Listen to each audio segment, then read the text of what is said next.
Энэхүү контентийг Livework Segment сайт хөтлөн явуулж байна. Бидний энэ удаагийн дугаараар барилгын салбарт 2002 оноос хойш эдүгээ 19 жилдээ ажиллаж буй өрх компанийн захирал Батад оролцсон зураг төслийн бүрэн автомат жуулалт датабаз бүрдүүлэлт, заман түнчлэн хот төлөвлөлт, өнөөгийн нөхцөл байдал цаашдын чиг хандлах сэдвээр бүтээлчээр өрнүүллээ. Тэрээр архитектор мэргэжилтэд бөгөөд 2015 оноос хойш өөрийн ажлын хажуугаар Building Smart Mongolia төрийн бүс байгууллагыг үүсгэн байгуулагчдын нэгээр ажиллаж байна. Сайн байцгаана уу? Лим барилга подкастын энэ удаагийн дугаар ковидын нөхцөл байдлын улмаас гадаах орчноос явагдаж байна. За тэгээд мэдээж энэ удаагийн зочноор бас нэгэн мэргэжлийн тэр дундаа зураг төслөөр дагнан ажиллаж байгаа өрх компани захирал Батад одоо ах оролцож байна. Тэгээд урилгыг хүлээж авч бидэнтэй одоо ярилцахаар цагаа гаргаж байгаад баярлалаа. За маш их баярлалаа. Урилга өгч одоо оролцуулж байгаад маш их баярлалаа. Тэгэхээр ер нь одоо манай подкастын зорилго маань одоо яг энэ хүмүүс буюу одоо яг хэрэглэгч энэ орон сууцнд амьдраад байгаа хүмүүс за тэгээд мэргэжлийн хүмүүс эдгээр дунд бас хооронд нь холбох тийм мэдээллүүд юу байна вэ? Тэрийг ярилцъя гэдэг тийм мэдээж урайтай. Дээрээс нь одоо болж бүтэхгүй байгаа асуудлыг хэрхэн хийж болохоор байна вэ гэдэг тийм туршлагаасаа олцох зорилготой. Тэгээ хоёулаа ер нь энэ асуултаа бол ер нь ойрын үед та бас юун дээр төвлөрч ажиллаж байна вэ гэдгээс эхлэе гэж бодож байна. Тэгээд цаашаа яг нарийн асуулт руу гарах гэж байна. За ер нь бол манайх барилгын зураг төсөл зохицуулалтын зураг төсөл гэдэг. Хөгжлийн ерөнхийлөлт болон барилгын зураг төслүүд аль аль төслүүд дээр ажиллаж байна. За одоо яг нэрлэх юм бол яг хоо сэргэлсэн мөрөгжлийн ерөнхийлөлгөө, Арган аймгийн Эрдэнэмандсан мөрөгжлийн ерөнхийлөлгөө ч гэдэг мөрөгжлийн ерөнхийлөлгөөнүүд байна. За тэгээд барилгын зургууд бол нэлээд барилгын зураг төслөөр ажиллаж байна. Окей. Тэгэхээр одоо нэг зураг төслийн байгууллага гэдэг магадгүй одоо нэг оюутан ч юм уу те эсвэл шинэ инженер магадгүй талбай дээр ер нь ажиллаж байгаа инженерүүд сонсч иж магадгүй эсвэл зураг төслийн байгууллагад дөнгөж ажилд орсон инженерүүд ч гэсэн сонсч иж магадгүй. Тэгэхээр ер нь барилга угсралтын зураг төсөл одоо гүйцэтгэгч, захиалагч гэж олон талууд байна л да. Эдгээр талуудаас ер нь энэ зураг төсөл зохиогч гэдэг нь одоо яг ямар ажил хийдیں۔ Юугаар онцлогтой юм бэ гэдгээс эхлээд бас яриул одоо ерөнхий тийм асуудлыг.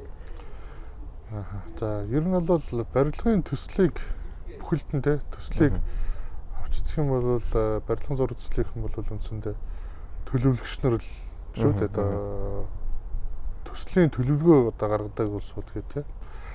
За яг ямар хугацаанд хэдэн дөрвөн өртөгт ямар барилга босох гэдэг төлөвлөлт хийдэг.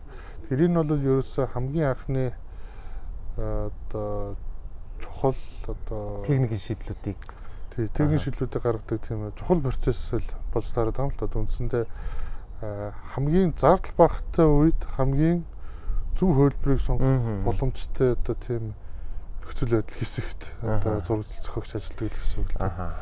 Тэгэхээр одоо жишээлбэл ингээд айгүй гоё хямд төсрөөр хийж болох байсан имийг магадгүй ингээд нэг туршлагагүй зураг төсөл зохиож байгаа хүн асар үнэтэйгээр хийх боломжтой байдаг. Эсвэл асар үнэтэй имийг одоо илүү хямдханаар хийх боломжтой байдаг ч гэдэг юм уу те.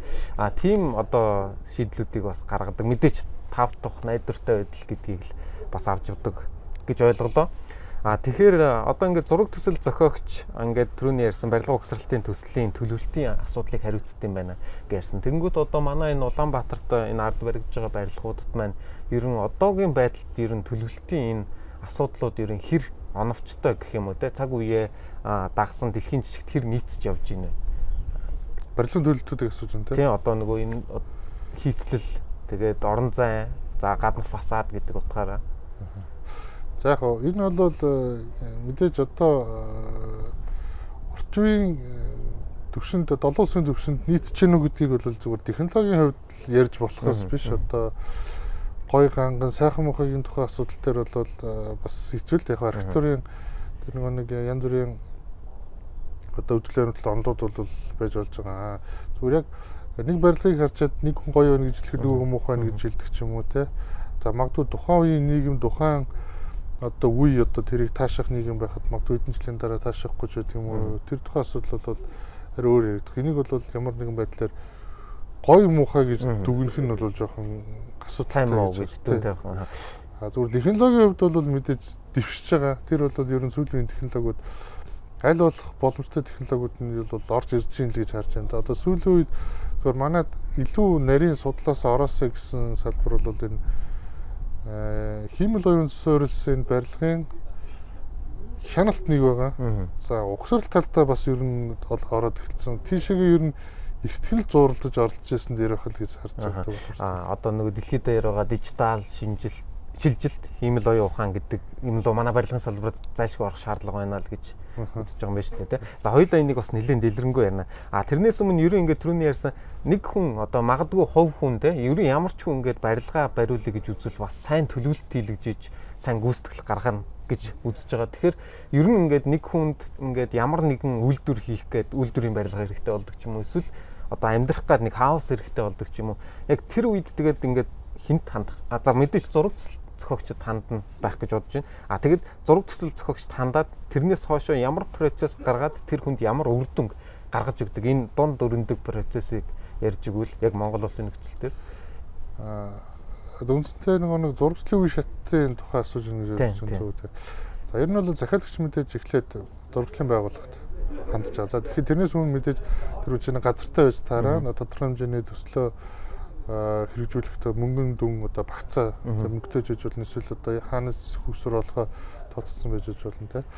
За тэгээд үндсэндээ мэрэгжлийн байгууллага зурагчлалын байгууллагт хандж байгаа. За том барилгын хувьд бол за хаусны хувьд бол за ер нь баг зурагчлалын байгууллагт хандна гэхээс илүү угсралт гэдэг хаус барьдаг улсуудыг хандаад ажиллаж байгаа шиг байна. За яг зурагчлалын байгууллагт хийвэл илүү яг чанартай нарийн болно л да. Гэхдээ тэр зурагчлалын байгууллагын төсөв төртөг тэр юу нь л жоохон өндөр хүч учраас тэр гэж боддог. Том байгууллагууд том барилгуудын хувьд бол эхлээд мэдээд ижээ санаа бол концепт дизайн эхэлж байгаа. За тэгээд яг манай барилгын тухай хуулинд техникийн зураг, ажлын зураг гэд орцсон байгаа. За тэр нь бол ер нь олон улсын зургийн үе шатыг их ойролцоочсон байна гэж харж байгаа. Гэхдээ яг дундах зохицуулт үг үсэг эсвэл нэг дагалдах дүрм журам дээрээ бас тэр нь жоохон холилдсон шинжтэй тэр юмуд ажиглахтай байна. Эхлээд концепт дизайн гараад за тэрийг дээр нь маш төлхөө одоо ярилцаад шийдэл гарсны дараа ажлын зураг руу ороод тэгээд одоо батлагдах хэмжээнд очдог. За манай нэг энэ дээр яг асуудалтай нэг бимтэй холбоотой нэг хэсгийг яриад асуудалтай холбоотой нэг хэсгийг хэлчихвэл зүгээр гэж бодож байна. Асуудалтай хэсэг нь юу вэ гэхээр эхлээд магадлал одоо зөвшөөрөл гэдэг байгууллагатай холбоотой асуудал. За тэр нь юун дээр үүсэж байгаа гэхээр бид нар концепт дизайн загвар зураг гэдгээ батлуулчаад ажлын зураг хийгээд дууссан байхад үндсэндээ өмнөх шатныхаа асуудлыг одоо болохгүй байна. Энийг өөрчлөх гэдэг асуудал явагдах байхгүй. Тэр нь юутай холбоотой гэхээр бид нэр өмнөх шатн дээр нь үзэж баталгаажуулж хяндаггүйтэй нэгдүгээр холбоотой хянцсан байжээ дахиад өөр одоо алдаа гарч ирлээ гэдэг асуудал үүсгэхтэй бас нэг холбоотой. Тийм за энэ нөхцөлийг энэ асуудлыг хэрхэн шийдвэхээ зөв болох вэ гэвэл энэ бие бол биднэрт энийг олгоод байгаа юм л та. Яг концепцийн шатанд бид нар бүх нөгөө анализ тооцоо судалгаагаа хийгээд зөв буруу одоо тэр өрийн зохион байгуулалт төлөвлөлт бүх юмудаа олон хувилбаруудаар үзчихэд нэг шийдэл за энийг сонголоо гэсэн шийдлээр нь цаашаа ажиллах техникийн зураг болгоход болоод илүү төлөвлөс өгч байгаа. Тэгэхээр нөгөө одоо BIM гэдэг эренгуут бас ингээд Монголд нэлээ эртнээс гэж хэлж болохоор тий яриад явж байгаа хүмүүсийн нэг гэж ойлгож байгаа. Тэгэхээр энэ зураг төслийн процессыг илүү хурдан шуурхаа, найдвартай, алдаагүй боловсруулахад энэ BIM технологи өнөөдөр Монголд хэрэг болох юм байна гэж сая дүгнэлээ л дээ. Тэгээд ерөн энэ технологийн талаар бас ерөнхий одоо энэ бол тэднээс тийм одоо шалтгааныг шийдэх гэж, тийм асуудлыг шийдэх гэж гарч ирсэн дэлхийн одоо энэ улсуудад өргөн ашиглаж байгаа одоо ийм туршлага байдаг учраас манайх авч нэвтрүүлж байгаа гэдэг талаар бас хоёлаа ярилцвал. Ер нь бол бим болоод ерөөсөө нэг барилгын төсөл гэж байх юм бол тэрний эхний одоо хүн ижээ санаагаа гарахаас эхлүүлээд за тэр нь бол ихэвчлэн зурагчлалын байгууллагаас л эхэлж байгаа юм л да. Тэгээд барилгыг буулгах хүртэлх бүх процессд бол бимийн оролцоог хангах боломжтой гэж харж байгаа. Тэр нь болохоор зөвхөн нэг програм ашиглах биш, зөвхөн нэг одоо шийдэл нэг процесс дээр ашиглах биш. Энэ бол бүхэл бүтэн ингээд одоо үндсэндээ нэг барилга санаа эхлээд тэрийг бүр буулгах хүртэл одоо нэг түүхэн барилга болоод буулгах хүртэл тэр бие процесс одоо явах боломжтой байхгүй юу? Үндсэндээ ашиглаад ингээд үр ашиггүй байна гэж тооцогдоод тэгээ буул ашиггүй тооцогдно. Одоо жишээ нь төслийн үед зөв хөлбөрийг сонгоход ашиглаж байгаа. Угсралтын үед бол хяналттай холбоотой За арай түргэн шуурхай одоо бохирдлын үе менежментийг ашиглахад хэрэгжилж байгаа. За тэгээ хэрэгжилж байгаа ашиглаж байгаа үедээ бол facility менежүүд яг зурагдлын дагуу цахилгаан дулаан усны ачааллууд нь яг тэр дагуу гарч ийн үгэд мониторинг хийхэд ашиглаж байгаа. За тэгээ засвар өөртөө холбоотой эсвийг одоо BIM гэдэг чинь build information modeling гэдэг үгээр төвчлөө шүү дээ. Тэр захим загварчлалыг хөгжүүлж явж байгаа. Тэгээд буулгахад магадгүй хаанаас эхэлж буулгах вэ? Яаж буулгах вэ? Буулгах босноо буулгаагүй гэдэг одоо тэр процесс анализ эхлээд явж байгаа. Тэгэнгүүт одоо ийм боломж байгаа юу? Яг нь манай ингээд одоо digital city гээл дэлхийд дахны өндөр хөгжилтэй орнууд digital city, big data. За тэгээд одоо digital city гэхээр тэнд баригдж байгаа барилга болгоно одоо нөгөө big data руугаа орцсон ингээд айгуу гоё хяналттай ингээд байж гин гэдэг тийм концепт харж исэн л да. Тэгэхээр манай Монголд одоо зөвхөн нэг барилгыг яг тийм дижитал болгоод энэ ашиглалтын явцад нь өнөөдөр ингээд хүн анханасаа би юу ашиглалтынхаа явцад наадах чи ашиглая гэдэг тийм боломж хэр бүрэлдсэн болоо одоогийн байдлаар. Одоо тэгж бүрэлдсэн тохиолдол хэцүүлтэй. Ер нь одоо зөвхөн зурагчлалын байгууллагууд бүрэн нэвтрүүлж ашиглах тал дээр л бид ч одоо бас яах вэ хөөгээл үүдэл тараал залуучууд за яг одоо барилгын төрөөс баримтлах, барилгын салбарын төрөөс баримтлах, бодлогын баримт чигтэн дээр орсон ер нь ингээл үз тараал явж байна. Тэр хинжүүртэл бидэд арай хөрг болов гэхдээ тийм байгаа тэр нь бэлтгэлтэй их гэдэг одоо ер нь бидээ судлаад явж байгаа шүү дээ. Тэгэнгүүт одоо ямар ч эхэлсэн байгаа юм те. Тэгээд ялангуяа одоо энүүгээр Монгол улсын ноорон дүрмийн дагуу ер нь зураг төслүүд тэгвэл одоо боловсруулах боломжтойгүй гэдэг дээр бол дүнэлт аль хэдийн гарцсан байгаа гэж бодож байна л да. Тэрнээс ярил ер нь энэ програмыг ашиглаад ингээд бүх ноорон дүрмийн дагуу ажлын зураг боловсруулад явах боломж ирээд. Энэ ингэж байгаа. BIM ашиглаад ер нь бол бусад улс орнууд за building code гэж яриад байдаг те. Барилгын ноорон дүрм стандартын дагуу хийгдсэн байна уу, үгүй байна уу гэдгийг автоматар шалгаж байна. Хүний оролцоогоор шалгах боломжтой болчиход байгаа. За тэр нь одоогийн үүсэт байгаа зарим хүмүүсийн тавьдаг асуудлууд нь болохоор одоо хүний өвчин зүйлээс хараат тийм одоо магадлал хийгдээд байна, хяналт хийгдээд байна тийм. Тэгээд дээрэс нь түрүүний бас ярьсан яг ингээд барилгын зураг, ажлын зураг дуусаад шалгуулж байхад аль концепцийн шатны асуудлуудыг хөндөж тавиад буруу зураг гэдэг асуудлуудыг тавигдаж байна гэдэг чинь өөр одоо ажлыг удаашруулах, хойшлуулах, шинээр болгох хүсэл нэг л асуудлууд байгаа. Тэр асуудлыг бол үндсэндээ одоо технологи аргаар шийдэх тийм боломжтой. Техникийн дэвшлээ. Ер нь бол BIM бол мэдээж бүх хүний оюун ухаанаас гарахгүй тийм техник бүх асуудлуудыг шийдэх ер нь бол боломжтой зүйл бол харагдаад байгаа байхгүй юу.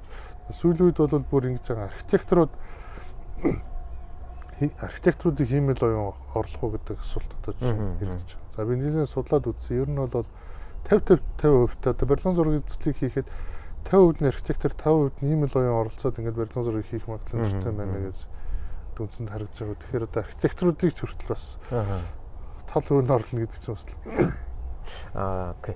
Одоо нөгөө түрүү жилийн нөгөө Давосын чуулганч гэдэг юм уу те. Иймэрхүү том одоо чуулган ер нь прогнозууд дээр яг энэ ажлын байр бол одоо мэдэгдэхүйц хэмжээгээр асар их багасна гэдэг тийм прогнозлоод гарцсан байсан. Манай барилгын салбарт бас ингээ нөлөөлөх нь бол ер нь бол ойлгомжтой болж эхэлж байгаа юм байна гэж ойлголоо.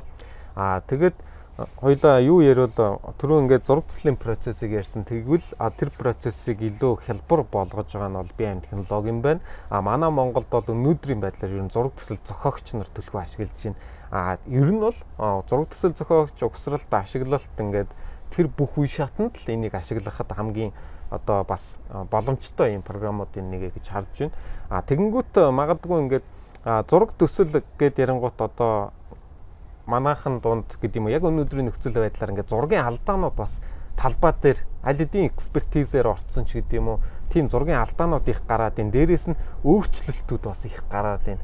Тэгээ энийг юу бас яаж менежмент хийх эсвэл техникийн төвчлийг ашиглаад магадгүй BIM технологиг ашиглаад тийм арга чарга байна вэ?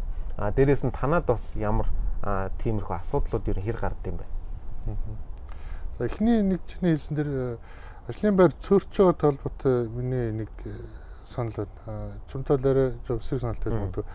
Ажлын байр одоо цөөрөх одоо хүн ажлын байр цөөрч гэнэ гэдэг чинь хүн хэрэглэгдэхгүй болох гэдэг санагдах гэдэг. Мэргэжлүүд ингээд роботчих юм байна гэдэг. Би бол тэрийг бол бид нэр хийж байгаа ажлаа өөр төрлийн ажил хийх хэрэгтэй мэн л гэж харж. Түүнээс биш ингээд робот орлоод хүн ажилгүй болоод байна гэж харах юм бол наа чинь жоохон буруу харагдаж байна гэсэн. Тийм санаа тавьсан.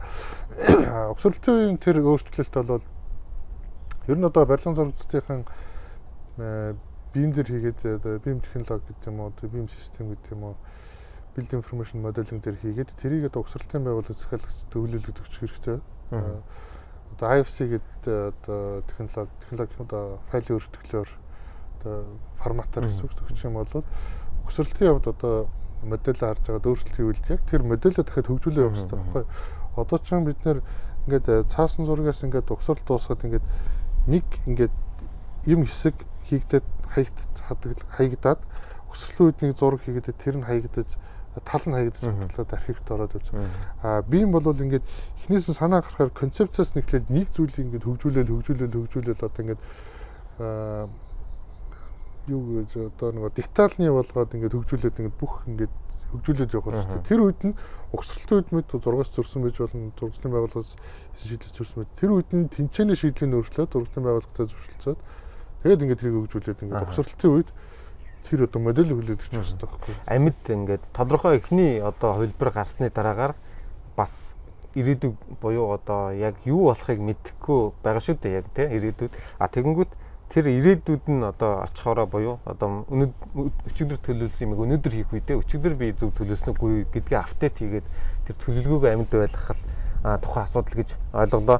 Тэгэхээр одоо ингээд BIM гэхээр бас ингээд дахиад нэг тодруулбал AutoCAD гэж байгаа. За тэгээ 3D Max ч гэдэг юм байна. Эдгээр програмууд маань ингээ 3D модель босгодог бас адилхан SketchUp ч гэдэг юм тий. Тэгвэл энэ одоо BIM технологид яг ямар нь хамаарж байгаа юм?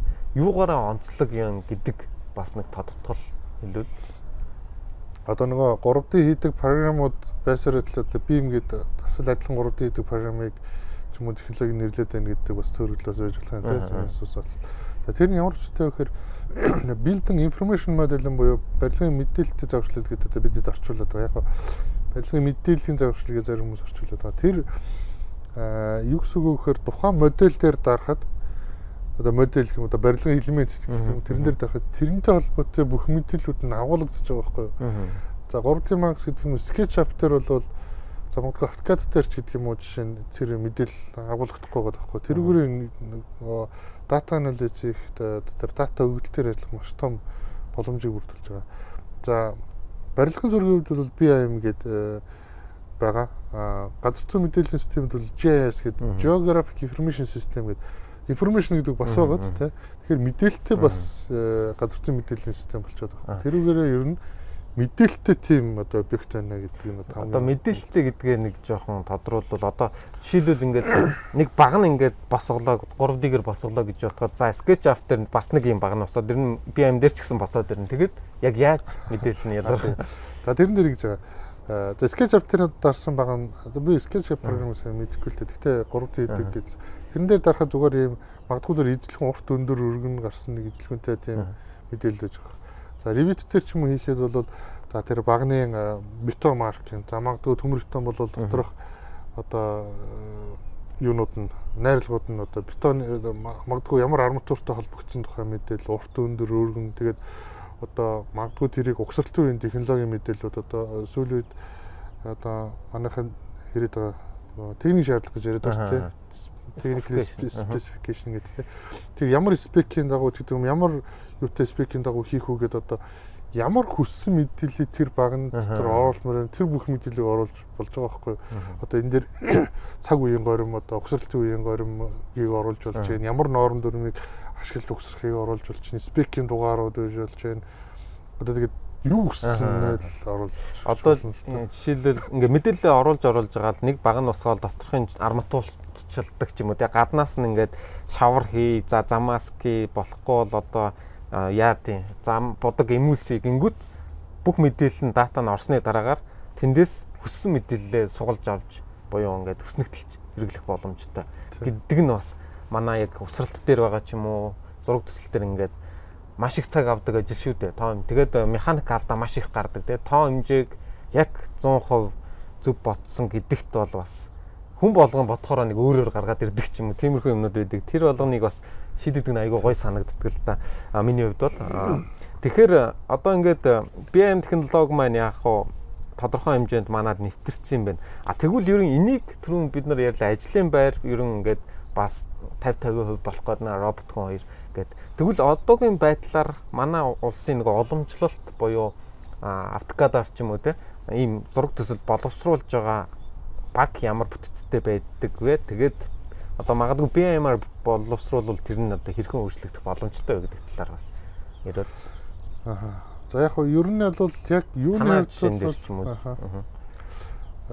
Багийн хувьд бол бүр 100 ангираас огцом өөрчлөгдөх юм мэдээж байхгүй шүү дээ. Одоо нэг л төрлийн процесс үүсгэж. За нэмэгдэж байгаа зүйл гэх юм бол BIM менежер гэж юм байх шүү. BIM менежер гэдэг одоо бүх одоо координат одоо зохицуулах зохион байгуулалт уялдаа холбоогийн шалгаж байдаг. За энэ магадгүй өмнөх үетэй харьцуулбал нэг GIP гэж байдаг.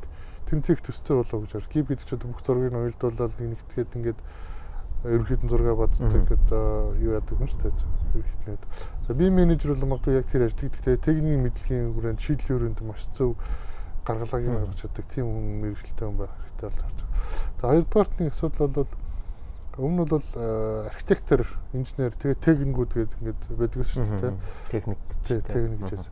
За BIM нэвтрэх юм бол зөвөр би юу гэж харж байгаа нэхээр ялангуяа концепт шийдлийн шатанд бол техникүүд бол нэг ахтар оролцоо нь арай багасх юм болов тэр техник гэдэг техник ажиллагаа багасдаг. Үгийн тэр техник гэдэг хүний одоо оролцоогийн тэр одоо BIM ч өөрөө одоо баг зохион байгуулалт хийж байгаа байхгүй. Тэгэхээр ер нь архитектор, инженерүүд өөрсдөө тэр програмыг ашиглах юм бол одоо техникийг одоо үндэсний компьютер нэг 60-70% шилжиж байгаа асуудал. Тэгээд мэдээж тэр чинь дахиад техник хүний гүйцэтгэх одоо үүрэг одоо цаана дэд үргэлт нь тэр нь бол бас арай нэг детальны ингээд ерөнхий биш детальны одоо шаардлагын дагуу хийх тэр хэсэг бол хүний оролцоотой бас тэгтээ програм ашиглаад хийх юм процесс байдаг. Окей. Тэгэхээр одоо нөгөө миний бас хэлмээр байгаа санаа ер нь ингээ юм чи ингээ хөгжөөд байна тий одоо би ч одоо ингээ баг 10 орчим жилийн өмнө сургуулаа төгссөн гэж бодвол сургууль 10 жилийн өмнө эзэмшсэн мэдлэгээрээ би өнөөдөр ингээ цаашаа явах ерөн боломжгүй болоод эхэлсэн юм байна. Тэгэхээр хэрвээ өөрийгөө одоо тэр ирээдүйд бэлтгэхгүй бол манай инженерүүд сонсож байгаа инженерүүд маань одоо хэрвээ техник ажиллагаан дээр илүү анхаарал хандуулаад ивэл ер нь л эрсдэлтэй ажлын байран дээр байгаа юм биш үү гэж бас хэлхийг хүсэж байна л да. Тэгэхээр бол тэр BIM-ийг сураад өөрийгөө хөгжүүлээд илүү бодох тунгаах хүнлэг чанартайгаа нийцсэн юмнуудыг ирээдүйд одоо карьер хийж явах нь бол оновчтой байх гэж бодож байна. Тэгээд одоо манай энэ подкастыг сонсож байгаа ер нь влог энтер хүмүүс сэтгэл ирүүлдэгтэй. Ер нь ингээд инженеруудын зааг ялгааг нэг хэлээд өгөөч. Эсвэл одоо яг юу хийд юм бэ гэдэг талаар. Жишээлбэл одоо барилга бүтээцэн инженер гэж байгаа. Яг иж бүрэн зураг төсөлгөө ярангуут барилга бүтээц, барилга архитектор, цэвэр бохир ус гэл ингээл задраа авчиж байгаа тий. Тэгэхээр энэ ер нь хүмүүс яг ямар зориулалтайгаар ингэж задардсан бэ тий. Хүмүүс одоо ерөнхий гаднаас харж байгаа буюу мэрэгжлийн бос хүмүүс болохоор инженер гэхээр л бүх асуудлыг авчраал чи инженер үсттэй гэл даатгаад идэг шүү дээ тий. Тэгэхээр ер нь энийг нэг юу гэж үзэж байна. Ер нь инженер гэхээр л ингээл бүх ерөнхий юмыг мэдэх ёстой юу эсвэл тодорхой мэрэгшиж явах ёстой гэдэг дээ. Яг хоо бүх хүмүүсийг инженер гэдэг те үндсэндээ инженер архитектор гэдэг хоёр ерөнхий байгаа. Архитекторууд нь болохоор ингээд эхний төслөөр гэдэг. Инженерийн дотроо одоо конструктор инженер, тэ барилга бүтээцэн зураг гэдэг конструктор инженер гэж байгаа. Халаалт агаар зөвлөлтийн инженер, цэвэр бохир ус инженер, цэцлэгааны инженер гэдэг. За ер нь бол мэдээж тэр үйлдэл тус тусдаа одоо цахилгааныхаа асуудлыг шийдэж мэрэгжлийн гаргалгаа гаргаж байгаа тийм. Халаалт агаар зөвлөлтийн инженер бол одоо жишээ нь дулаан алдаг. Тэгээд дээрэс нь агарын чанарын асуудлыг шийдэж байгаа тийм мэрэгжил цахилгаан бол цахилгаанаа шийддэг тийм. За ер нь бол тэр барилгын одоо ерөнхий одоо жишээ нь BIM менежер гэж байж болох юм эсвэл нэг GIP гэж яриад байгаа зурагчийн шатанд бол тэр бол бүх асуудлыг тодорхой хэмжээгээр мэдчих хэрэгтэй. Одоо үндсэндээ шийдлийг гаргахгүй ч гэсэн гаргасан шийдлийг нь уншдаг байх хэрэгтэй. За магадгүй захиалагчд угсралтын байгууллагад танилцуулж мэдээллийг энэ чи ингэсэн байна гэсэн байна гэдэг уншиж чаддаг. Тайлбарлаад. Тий, уншиж чаддаг хүн байх хэрэгтэй. За зөвхөн ганц тэр ерөнхий тэр нэгтгэж байгаа хүн ч биш. Ер нь бүх инженерүүд биеийнхээ зургийг уншиж чаддаг байх хэрэгтэй. За үндсэндээ нөгөө номоор болох юм бол тэд нар бүгд уншигч байх хэрэгтэй. Тус тусын мэрэгжлийн хүмүүсүүд нь одоо тус тусын бүлгүүдийг бичдэг зохиолч нар шиг л одоо ойлгуулсан гэж байна. Гоё одоо зүрлэлэн тий. Яг бүгдээрээ бичихгүй ч гэсэн эрвцсэн юм ин ядаж ингээд уншаад ойлгохдаг байх хэрэгтэй. Окей. Яг бас санал нь хэлж чинь. Тэгээд одоо юу түрүүн бид нар юу гэж ярьсан? BIM технологийн талаар л нэлээд ярьлаа л да. Тэгвэл одоо танай өрх компани ер нь бас ойрын үед юу хийж гин вэ? Түрүү хот төлөвлөлтгээ ярьлаа. Бид нар ингээд хот төлөвлөлтөө яг одоогийн байдлаар ингээ харуул бас л нэг жоохон тийм одоо сэтгэл хангалуун биш байгаа шүү дээ. Оршин суугчид маань. Тэгэхээр энэ хот төлөвлөлтийн асуудал дээр компаниуд ер нь хэрхэн оролцож байна? Танай компанийн хувьд бас ямар шийдэл зураг төсөл төлөвлөлтүүдийг хийж байна? Тий. Яг нь ер нь бол ямар нэгэн одоо салбарын хөгжилтэй холбоотой одоо BIM-ч бай одоо тэр хот төлөвлөлтийн асуудал ч ингээд яг тухайн байгууллагын төсөлтэй холбоотой ярих юм бол энэ нэг олигтой гарч ирэх хэрэгтэй тэр чинь нэг жижигхэн юм. Тэгээд дээрэс нь бас нийгмийнхаа бусад байгууллагуудын ажил нөхцөл байдалд ажиллаж байгаа учраас одоо далдаатай оноотой ч юмнууд байгаа гэж энийг бол нугаад яг үү тийм.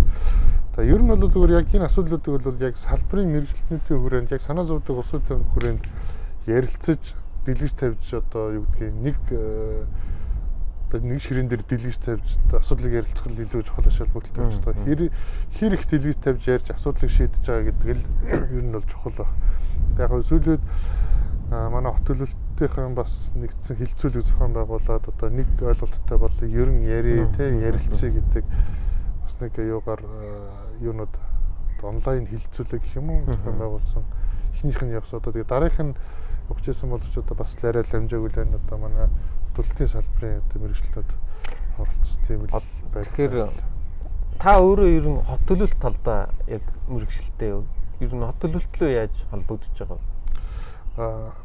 Би бол одоо ер нь бол яг хувийн талаас бол жоохон юмд их сониучл юм л та. Тэгээд одоо санаа зовж байгаа судалж байгаа юм болгонд л одоо мэдээлэл хайж одоо за миний хувьд байр суурьнаас бол дуу хоолойгоо саналаа хэлэн гэхээс илүү хүмүүсийн санал дуу хоолойг сонсож ер нь иймэрхүү байна, иймэрхүү хандлагатай байна гэдэг одоо судлаач талын байр суурийг илүү харахыг боддог байх дотор. Үсээгүүл хүн болгонтой хот төлөвлөлт холбогдоод байна шүү дээ. Манай гэрийн гадаа одоо ямар орчин байх вэ гэдэг нь айгүй чухал. Тэр талаараа бас нэлээд сонирхож байгаа. Би ч гэсэн сонирхож байна те. Ер нь хүн болгон энэ хот төлөвлөлтийн бас стандарт олон улсын жишгийг мэдээд Улаанбаатараа тэрний төлөө хөгжүүлээсэ гэж бодож байна л да. Тэгээд архитектор гэ ярангууд түрүүн бид нэр инженерийг ярьсан цэбөө. Архитектор гэ ярангууд хот төлөвлөлтийн за тэгээд хийцэл боёо эзлэхүүн төлөвлөлт барилгын эзлэхүүн төлөвлөлт гэж нэг хоёр төрөл байх шиг байна гэж харж байна. Тэгэхээр энэ хоёр төрөл ер нь одоо югаараа гэдэг юм уу ямар давуу талтай, ямар үүрэгтэй байгаа вэ? Манай энэ барилга байгууламж баригдахад. Яг уу ингэж яг архитектор хүн хот төлөвлөгч одоо BIM гэдэг юм уу барилгын төслийн архитектор гэдэг хоёр хооцгор ерөөсө хот төлөвлөгч гэдэг хүн архитектор юм байна гэдэг ойлгогддог хандлага. Би ч бас анх зүгээр дөнгөж сургууль төгсөж явах тэр нь бас тийм ойлголттой байсан. Тэгэхээр тэр бол тийм биш юм аа. Зүгээр хот төлөвлөгч архитектор бол хот төлөвлөгчийн зөвхөн нэг хэсэг нь. Тэр дотор чинь маш олон хот төлөвлөгч нар байхгүй одоо тээврийн төлөвлөгч, эдийн засгийн төлөвлөлт тэгэл нийгмийн одоо бүхэл одоо хотын холбогдох асуудлыг хариуцсан хүмүүс чинь бүгд л хот төлөвлөгч нар байхгүй. За архитекторууд яагаад хот төлөвлөлттэй илүү ойрхон наалдаад байна гэхээр орон зайны төлөвлөлтөн дээр илүү архитекторууд оролцдог учраас архитекторуудын яг хуу хот төлөвлөлтийн төслүүдийг одоо архитекторууд ахлах өдөртөн зохион байгуулах ажлууд одоо бас нэлээд одоо байдаг учраас архитектор хүн хот төлөвлөгч юм уу барилгын архитектор гэсэн хоёр хүн байт юм байна. Тэгээд хот төлөвлөгч нь архитектор юм гэсэн нэг ойлголт яваад байна. Ер нь бол тийм биш. Тийм. Хот чинь өөрөө ингээд маш том бүтэц учраас тэрийг нэг хүн төлөвлөө суугаад ийн гэдэг бол зурж байгаа хэцүү дээ. Тэгэхээр тэрэнд бол одоо ингээл нийгмийн хангамж юу гэдэг төрөл төрлөөр л өөр өөр салбарын хүмүүс орж ижил гоё хот гарч ирнэ ахalta тий. Тэгээд ингээд юу харагдаад байгаа юм. Бусад ингээд орнуудыг харахаар манайхыг одоо л ингээд нэлээд том л доо тий. Гэхдээ ингээд хотууд нь гоё инженерийн хангамж гэж ярьдаг ингээд гэр орол нь илүү багч гэдэг юм уу эсвэл ингээд метротой юм хотод харагдаад байна. Энэ тал дээр ерөн манад өнөөдөр яагаад нэг тэр хилцүүлэг дээр магадгүй нэг ярьсан байх л та. Яагаад ерөн энэ асуудлыг ерөн манай хот төлөвлөгч нар юу гэж харж байсан болоод тэр хилцүүлгүүд дээр метротой холбоотой асуудал гэж. Тийм ерөн одоо ингээд бусад орны жижигтэй орны харьцуулахад яагаад бид нар ийм байна? Ер нь ийм юм аа. Бусад орны жишээг харьцуулна гэдэг маань зүгээр тухайн орон ямар нөхцөл байдлаас ямар нөхцөл байдал руу шилжихтэй ямар арга замыг ашигласан бэ гэдэг л талыг судалж одоо жишээ авч ингэсэн юм гэж авахаас биш. Одоо дэлхийд төр Монгол улс ганцхан, дэлхийд төр Улаанбаатар хот ганцхан. Тэгэхээр ганцхан хотын чинь асуудал нөхцөл байдал нь бол ганцхан байгаа байхгүй юу? Тэгэхээр одоо аль нэг улсыг дөөрэж яг хуулбарлаж Монгол улсын Улаанбаатар хотын асуудлыг шийдэх боломжгүй. За яг хоо iPhone-ыг яг нэг прототипыг гаргаад яг адилхан үйлдвэрлэл төр чинь бүх iPhone дээр адилхан асуудал үүснэ шүү дээ. Одоо хот бол тийм биш. Одоо чинь объект болгон юм учраас тэрэн дээр бол зүгээр мэдээллүүдийг цуглуулж нэгтгэж санал одоо ярилцаж ялангуяа дотоод Монгол хүмүүс өөрсдөө яг ахуй соёлоо мэддэг, хандлага мэддэг одоо олон жил бас ажилтсан улсууд нь л шийдлээ гаргаж ирж нэгдүгээр гаргаж ирэх хэрэгтэй. Хоёрдугаар тэр гаргаж ирсэн шийдлийн дагуу хурдан бид нэр ингээд туршаад үзэх хэрэгтэй байхгүй юу? Тийм. Тэгэхгүй тэгээд болохгүй зөв буруу гэж ингээд гацаагаал байвал энэ чинь өөрөө албан дээрээс уралдаж сайжрах юм чинь алдах боломжийг нөхгүй болохоор чи яаж сайжрах юм бэ? Тэр чи одоо бүр ойлгомжтой асуудал зөв юм хийх хэрэгтэй гэж маргалдаа суугаад идэг. Тийм байж болохгүй шүү дээ. Тэр чинь одоо жишээ нь 3 хөлбөр байлаа гэхэд за энэ нь хамгийн зөв хөлбөр юм шиг санаж байна гэж санагдаж байна гэхэд тэр нэг хөлбөрөө сонгоод тэгэл хурдан урагшлахгүй. Тэр алдаад байгаа юм бол за энэ ста алдсан байна. Дараах дээр алдахгүй шүү гэл дараа дараагийн хөлбөрүүдийг төвшүүлэл ингээд явахгүй болоод зөв буруу зур буруу гэж маргалцаар атал одоо ингээд 12 жил одоо нөгөө яг тэр санал нийлж байна л та. Ерөөсөө гаргаал туршаал алдааг нь шүүж гаргаж ирэх. Тэгээ сайжруулалт хийх тухай ярихгүй бол манай нөгөө инженерүүд энэ ерөн манай энэ академик яг энэ төгссөн инженерийн мэрэгчлэлтэй хүмүүс маань яг тийм нэлээд маш нухацтай тооцоо идэг хүмүүс байдаг учраас аргачгүй л дээ тэр барилгын талбай дээр суурийнхаа төвшинг одоо буруу авчвал тэр чинь одоо маш том асуудал үүсэх учраас тэр ажлын онцлогоос шалтгаалаад бүх асуудлыг яг маш нухацтай алдаагүй хийх тийм хандлагатай хүмүүс болцсон байдаг юм шиг харагддаг. Гэхдээ бас бүх асуудал дээр тэгж хандаад ивэл ингээд ажил удаашрах тийм хандлага бас харагдаад байдаг. Яг хөө тэрэн дээр энэ над юу саналаа. Яг барилга бүтээцийн хувьд бол наад чинь баг нэг алдаа гарч болохгүй гэдэг төрлийн одоо яг хэсэг байхгүй. Гэхдээ мэдээж бол алдаа гарахгүй гэж байхгүй шүү дээ. Тэр алдаа гаргаж боломж байхгүй. Алдаа гаргалаа гэж бодоход тэрийг засах шийдлийг нь олзон байх хэрэгтэй. За барилга бүтээцээс бусад хэсэг нь бол харьцангуй одоо дараа нь засварлахад харьцангуй өртөг зардал багтай. Тийм болчиход байгаа. Хамгийн алдаа засахад хэцүү юу болохоор энэ архитектурын шийдлүүд байхгүй. Ялангуяа тэр эвакуац галын гартай холбоотой одоо бүр буруу төлөвлөсөн бол тэр ч одоо барилгын хэлбэр одоо шинцэн хэмжээний буруу төлөвлөсөн бол баг буулгахаас өөр л аргагүй болно шүү дээ. Бүтээцэн хүчтгэл хийгээд иймэрхүү тийм шийдлүүд байдаг шүү дээ. Тийм учраас яг шатчатанд нь ямар алдааны хүлээн зөвшөөрж явах уу гэдгийг бас маш хурдан яг ноцтой асуудал үүсгэхээс өмнө хэмжээд алдаагаа илрүүлж явах нь тэгвэл бас ер нь хэрэгжүүлж болох үз. Тэгээд айгүй үр ашигтай арга юм байна гэж бодлоо. Тэгээд одоо танай компани нэр чи өрх гэдэг бас гоё нэр биш үү те.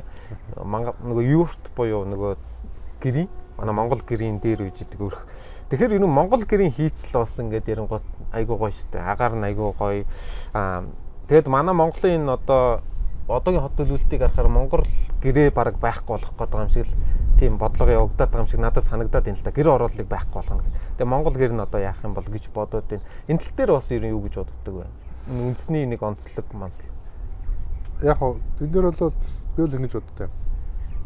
Монгол гэр бол мэдээж яг тухайн ахуйдаа таарсан нүүдлийн соёл иргэншилттэй үеийн одоо сууц шүү дээ. Нүүхэд зориулсан үндсэндээ хөнгөн авсархан. Одоо л бид нар бол дэлхийн нийт юус бүх газруудад суурин соёл иргэншилж шилжсэн.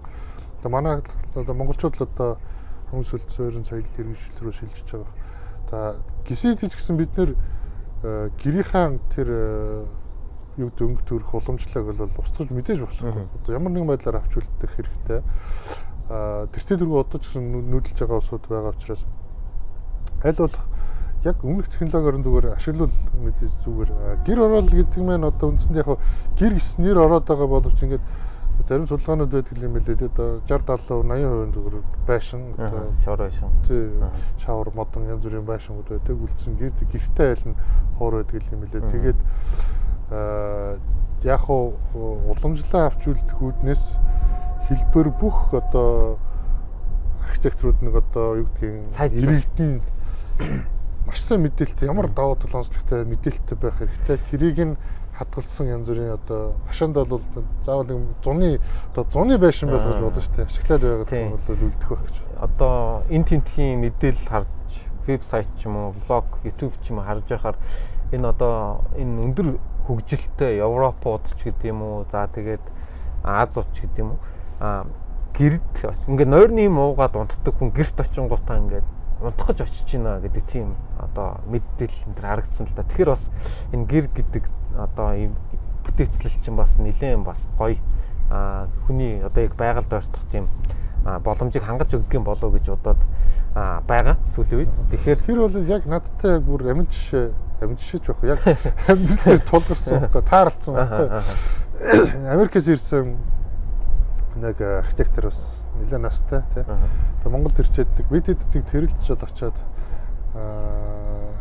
ээж бас хамт явжсэн. Тэрэлжээд очиод нэг бас нэг 2 цагийн л нэг унтах боломж гарсан. Тэгээ Монгол гэрт хаягаа шүүдсэн Монгол гэрт нэг тус-тусын хооронд 2 цаг унтаад яасан чинь тухайн үед би ерөөсөө баг амьдралдаа ингэж гоё унтаж үзээгүй юм шиг надад санагдаж байна гэдэг хэлсэн. Тэгээд тэгж санагчаад тэгээд Америкт буцаж очиод одоо яг мэрэгжлийн хүмүүст ингээд хэлсэн байгаа байхгүй. Би одоо ер нь баг ингээд өхүүл баг намайг Монгол гэрт ингээд унтуулаад орхиорой гэж хэлмээр тийм санагдчихсан.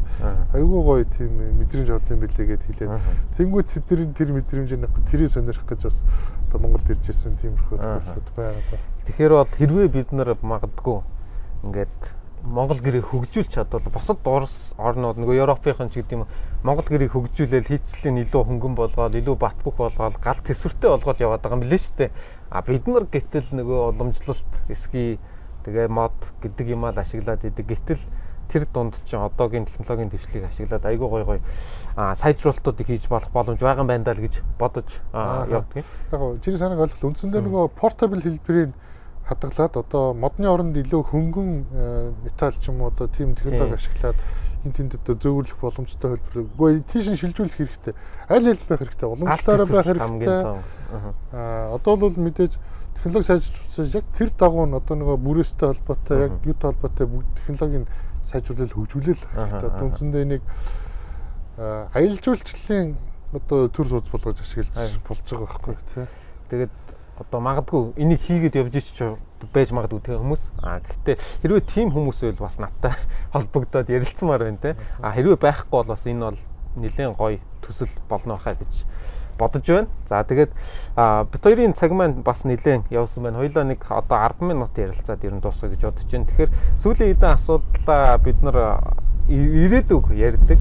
Тэг хоёулагийн өнөөдрийн яриа бол бас эхнээсээ л ирээдүг нэлээд ярьлаа те.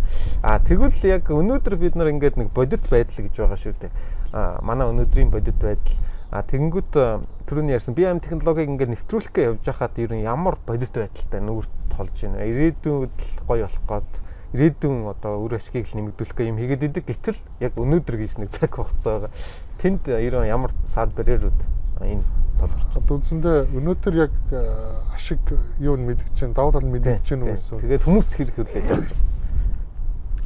Ер нь бол би бол мэдгэж байгаа гэж бодоод. Тэгэхээр бид яг миний хувьд байгууллагт бол за ер нь бол бараг 100% нэвтрүүлсэн гэж хэлэх гээд байгаа. Гэтэ яг мэдээж нөө төслийн ачааллаасаа шалтгаалаад одоо жишээ нь 5 төсөл явж ирэхэд нэг юм уу хоёрыг одоо зайлшгууд өөр төслийн үсгчээр хэлэх тэр нь одоо автокад ашигладаг ч юм уу тохиолдлууд гарна тэрээс угаасаа байгасаад тэрийг би дэлгэрүүлэхдээ жоохон хангалтгүй байгаад байна гэж өөрөө жоохон шүүмжлээд байгаа. Тэгээд яг арай бас хангалттай гэдэг мэдээлэл хүргүүднээс бас нэг подкаст энэ тэрийг л ингээд яваал байгаад байгаа хэр хурж байгаа сайн мэдгүй.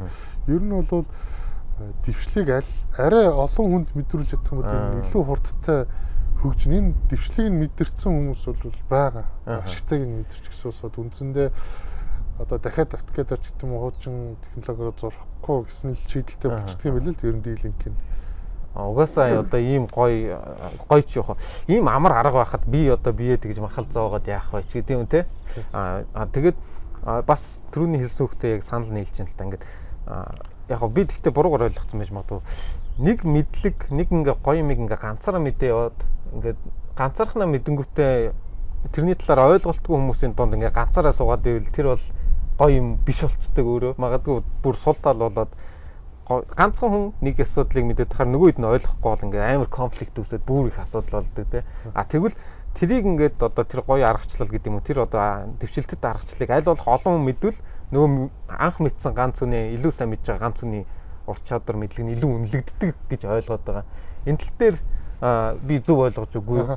Тий би тэрнтэй санал хийж анх бол би бол мэдээж энэ Монгол улсын салбарт ийм нэвтрүүлэг гэж та анх бол тийм ойлголт байхгүй шүү дээ. Ер нь байгууллагатай нэвтрүүлээд ингээд өөрөө тухайн архитектор техник хийж явахдаа өөрөө хурдан зурдаг болохыг бодоод тэгээд байгууллагатай нэвтрүүлээд байгууллагатай нэвтрүүлчих юм бол хурдан зураал одоо захиалгавал явах юм боддог байсан чинь тэр ер нь бас яг чиний хэлдгээр тэр биш байхгүй юу. Тэр ер нь салбартаа нэвтрүүлэх хэрэгтэй. За яг хоо байгууллагатай зөвхөн нэвтрүүлээд явна гэдэг нь яг илүү давуу талыг олгож байгаа боловч энэ бол хангалттай бод тийм үр дүн биш. За тэрийг илүү мэдрэх нөхцөлөд юунд үүсдэг вэхээр олон улсад янз бүрийн уулзалт хуралд явхад энэ бол хүчтэй мэдрэгдэх.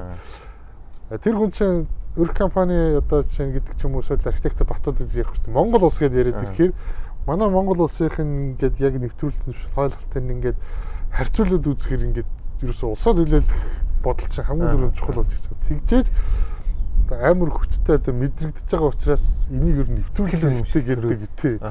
Тэгээд Монгол улстай салбартай нэвтрүүлэг гэдэг л бодол илүү одоо хүчтэй өргөлдөг юм байлээ. Тэгээд ийм асуудал гарч ирж ин л да надад асуулт гарч ирж. Ингээд нэг технологи эзэмшчихэд эн чинь магадгүй бизнесийн өрсөлдөөний гол давуу тал байж болно шүү дээ тий. Тэгээд бусдад энийгээ заагаад өгөө. Би гоё ноу хаугаа та нарт ингээд заагаад өгөөч гэдэг юм уу. Тиймэрхүү нөхцөл надад харагдаад байна л та. Энэ арай өөр эсвэл миний бодож байгаа зөв ер нь өөрөө эзэмшээд амархан бос хүмүүсийн хэцүү хийж болж байгаа юм өөрөө айгүй амархан хийж сурсан ирнэ. Өрсөлдөгч нартай баг зааж өгөх гээд байгаа юм шиг. Тэгж харагдаж гэж байна. Тий. Тэгээ тэр чи яг ер нь бол бас залуу байхтай гэдэг юм одоо нэг настайч болоогүй л анх боддог байхтай бас залуучуудын хандлага бол бас эсвэл манай өмнөх үеийнхний ч юм хандлага бол тийм яг технологи яг нарийн технологийн юмыг нууцлах бол шаардлагатай байна. Энэ бол нарийн одоо нууцлах технологи биш шүү дээ. Энэ зүгээр дэлхийн нийтийн одоо салбарын хөгжил байхгүй юу? Энийг зааж өгснөөрөө одоо муудах асуудал бол бас биш юм аа. Энэ бол зүгээр бас ингэж ярьж нэг хаалга хаагтар нөгөө хаалга нэгдэнэ гэдэг нэг үг байдаг ч үндсэндээ байгууллага дотроо цөөхий дун ашигласнаас олуулаа салбартаа ингэж ашиглах юм бол одоо чинь ингэж харж бас болох юм. Одоо нэг зүйлээс 10% ашиг олж ирснаас 50 зүйлээс 1% ашиг болох юм бол энэ чинь юухээс 5 дахь их болчиход шүү дээ тий. Яг энэ мөнгөний ашиг биш зүгээр нөгөө юу талаас нь харж болж байна. Одоо нийгэмд хэрэгцээтэй ашигтай гэдэг талаас нь харж болж байна тий. Тэгж хөрвүүлж ярих юм бол арай илүү юутай баха. Тий. Би ч гэсэн тэгж бодож байна. Одоо нөгөө уул нь дээр үеийн одоо гэж ярих юм уу хүмүүс хоорондоо ярьдаг тэгээ хүмүүс харьж яхын сонссон миний ер нь нэг хүн ингээд нэг ноорон дүрм судалгаа хийгээ явахаараа хамаг судалгааны материал нуугаад харуулдаг ч гэдэг юм уу те. Тэгээ үргэлжлүүлж хийх гэхээр нөгөө successor буюу залгамжлагч байхгүй. Тэгээ тэр үнтэйгээ бүх судалгаа ингээд дуусч идэг. Ингээд үеэ өнгөрөөгөөд алга болж идэг. Тийм асуудал манай салбарт дээр үед байсан болоо да гэж таамаглаж байгаа би мэдэхгүй л дээ тэнд ажиллаж байгаа. Гэхдээ одоо болохоор манай залуучууд айгүй нээлттэй хоорондоо ингээд мэдээлэл хуваалцаад ер нь нөгөө хамтын хөгжил Монгол улс гэдэг имийг л дэлхийн түвшинд нэг арай нийтээрээ гоё харагдах тал дээр бас илүү нэгдэж эхэлж байгаа юм болов уу гэж бодож байна.